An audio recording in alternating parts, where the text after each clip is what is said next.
আমি এক তারেক রহমানকে চিনতাম 23 বছর আগে। আমি প্রথম ইলেকট্রনিক সাংবাদিকতার প্রথম সাক্ষাৎকার নিয়েছিলাম জনাব তারেক রহমানের। সেদিন চ্যানেল আইতে এই সাক্ষাৎকার প্রচারিত হয়েছে। আমি এখন দেখি 23 বছর বাদে তারেক রহমান বদলে গেছে, আমূল পরিবর্তন হয়ে গেছে তার মধ্যে। অনেকে তো বিশ্বাস করেন না, আমি কাছের থেকে জানি, দেখি, শুনেছি। আমরা লিখতে চাই, আমরা বলতে চাই। মিডিয়া 2024-এর 5ই আগস্টের পর অনেকটাই স্বাধীন, অনেকটাই নিয়ন্ত্রিত।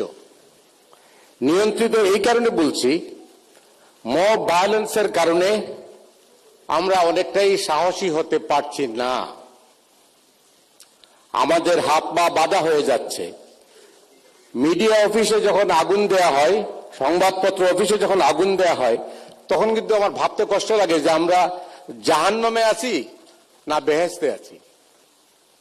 কষ্ট হয়। গণতন্ত্রের কথা বলি আমরা, কিন্তু আমরা এখানে ওই দলবাজি চিন্তা করি, যে দলের মধ্যে দিয়ে চিন্তা করি যে এটা কি আমাদের কাগজ না অন্যদের কাগজ নাকি আমাদের বিরোধী। আমার মনে হয় তারেক রহমান সাহেব যে বদলে গেছেন বলছি এই কারণে, তিনি দেখে এসেছেন পাশ্চাত্য দুনিয়ায় কিভাবে মিডিয়া চলে। তারেক রহমানের কাছে আমাদের প্রত্যাশা, ইতিহাসের এক যুগ সন্ধিক করে তিনি কিন্তু বাংলাদেশের রাজনৈতিক অঙ্গনে ফিরে এসেছেন। সামনে কঠিন চ্যালেঞ্জ। এই চ্যালেঞ্জ মোকাবেলা করতে হলে সম্মিলিতভাবে করতে হবে। দলের মধ্যে থেকে যদি করার চেষ্টা করা হয় তাহলে অতীতের মতোই কিন্তু ভুল হবে, এবং সেই ভুল থেকে আমরা আবার এমন একটা অবস্থায় চলে যাব যেখান থেকে আমাদের ফিরে আসা কঠিন হবে।